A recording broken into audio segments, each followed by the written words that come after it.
tuh pas tikungan. Tuh Pak, naik sana tuh. Penanganan gelandangan dan pengemis atau gepeng di Kota Cilegon menjadi perhatian serius pemerintah, khususnya Dinas Sosial Kota Cilegon. Beberapa pekan ini Dinas Sosial Kota Cilegon gencar melakukan razia gepeng, bahkan setiap titik lampu merah di Kota Cilegon. Ada satgas khusus yang bertugas mengamankan apabila ada gelandangan dan pengemis yang melakukan aktivitasnya di setiap lampu merah dan titik-titik tertentu. Kepala Seksi Rehabilitasi Sosial dan Penanganan PMKS pada Dinas Sosial Kota Cilegon Hidayatullah mengatakan, penanganan gelandangan dan pengemis di Kota Cilegon tidak cukup dengan kerja keras untuk menanganinya, tapi juga butuh kerja cerdas, kerja ikhlas, dan kerja tuntas. Ia pun bersama Satgas turun ke jalan untuk membina dan memberikan pemahaman akan bahayanya penyakit yang menyebar, terutama saat pandemi seperti saat ini. Selain itu juga keberadaan anak-anak di jalanan sangatlah mengancam keselamatan jiwa seusia mereka. Di tahun 2021 ini kami Dinas Sosial yang menangani Anjal Gepeng WPS dan ODGJ, kami telah melaksanakan beberapa kegiatan yang ini langsung dihadiri oleh Kepala Dinas. Pertama adalah apel siaga Satgas dan juga penandatanganan fakta integritas agar Satgas ini nanti berkantor di lampu-lampu merah. Kenapa kita lakukan itu? Ya karena kita ingin data ya, by name by address, mereka ini sebetulnya dari mana berasal. Kalau dari luar Cilegon kita akan pulangkan, kalau di dalam Cilegon kita akan pembinaan lebih lanjut. Kita akan data, kita akan bina, kita akan arahkan, dan kita akan bekerja sama dengan dinas terkait. Kalau pendidikan tentu ada wilayahnya, tenaga kerja ada ranahnya, untuk anak juga kita punya Peksos anak yang nanti akan melakukan pembinaan lebih lanjut. Makanya kami konsen dari satu lampu merah ke lampu merah lain yang menjadi tempat mereka mengais rezeki. Ada anak-anak, tapi mereka dalihnya adalah mengamen dan karya seni.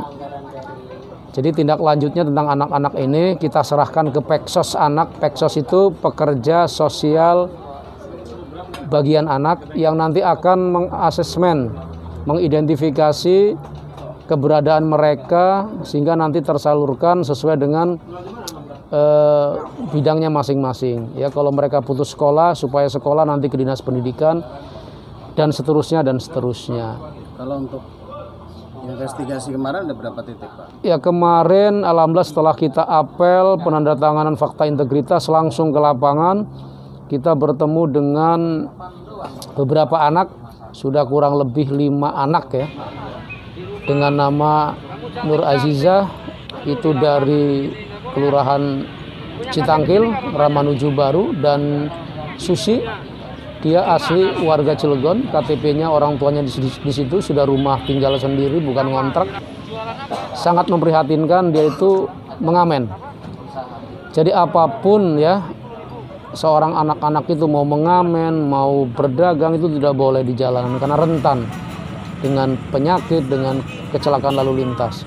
Jadi kami sarankan, kami arahkan, bahkan kami undang Peksos untuk mengasesmen mereka. Alhamdulillah kemarin sudah langsung ditindaklanjuti. Dan kemarin ini hari Rabu juga kita mendapati anak kecil yang baru 2 tahun, ada yang 9 tahun dan 10 tahun berjualan crispy ya, jamur. Itu sangat kita sayangkan karena mereka juga rentan di jalanan. Kepada para orang tua saya berharap ya mereka jangan di jalan lagi lah dengan alasan apapun, membantu perekonomian orang tua dan sebagainya. Dan kita juga ketemu dengan Manusia Silver, kemarin sepakat untuk kita nanti akan rembuk bersama seluruh Manusia Silver sekota Cilegon agar tidak lagi di jalanan. Kalaupun pemerintah nanti memutuskan itu sebuah karya seni, nanti kita akan legalitaskan. Apakah mereka ditempatkan di supermall, di di pusat-pusat perbelanjaan atau di lampu merah, yang penting ada legalitas. Tapi kalaupun mereka itu tidak boleh di jalanan sesuai dengan ketentuannya, ya mereka minta solusi, misalkan dipekerjakan, nanti kita akan urun rembuk, kita akan mengundang juga ya ormas, terus OKP, KNPI untuk menjadi pendamping lah Karang Taruna, pemuda Pancasila, karena rata-rata mereka manusia silver ini seusia-usia yang produktif, yang berorganisasi juga. Jadi semua pihak kita ajak untuk menyelesaikan masalah ini. Terakhir nih Pak, permasalahan sosial di Kota Cilegon ini kan seringkali terulang begitu Pak. Ini upaya serius dari pemerintah seperti apa? Ya, kerja keras kita ya tidak cukup. Tentu harus ada kerja ikhlas. Sebab kalau tidak kerja ikhlas ya memang berat berada di lapangan itu. Kerja ikhlas juga tidak cukup. Kita harus kerja cerdas. Kerja cerdas juga tidak cukup. Kita harus kerja tuntas.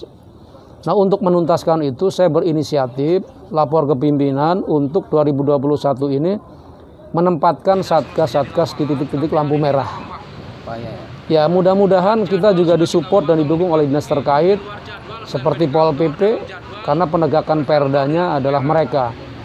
Jadi tugas kami bukan menertibkan, tugas kami memantau, mendata, mensosialisasikan aturan larangan meminta-minta atau berada di jalanan, lalu kemudian kita pembinaan. Jadi kalau mereka susah dibina, setelah kita data dan kita sosialisasikan, mungkin kita akan kerjasama dengan Pol PP untuk membawa mereka ke rumah singgah. Rumah singgah itu yang ada di Cikeray. SOP kita ada 7 hari pembinaan di sana. Begitu. Ada lagi yang disampaikan terakhir? Mudah-mudahan 2021 dengan pola baru ini, dengan gaya baru kinerja kita, berada di kita buat tagline ya, bahwa kantor kita adalah di jalanan. Ya, mudah-mudahan sedikit ada hasil yang diharapkan, bahwa jalanan tidak boleh lagi buat tempat-tempat demikian. Saya kira itu. Sudah berlangsung berapa hari Pak? Ini sudah semenjak Senin ya, Senin, Rabu dan hari ini juga kita giat, karena jadwalnya kita sudah buat dalam seminggu 3 kali berada di lampu merah. Dari Cilegon, Banten, jurnalis lokal News TV Hasidi mengabarkan.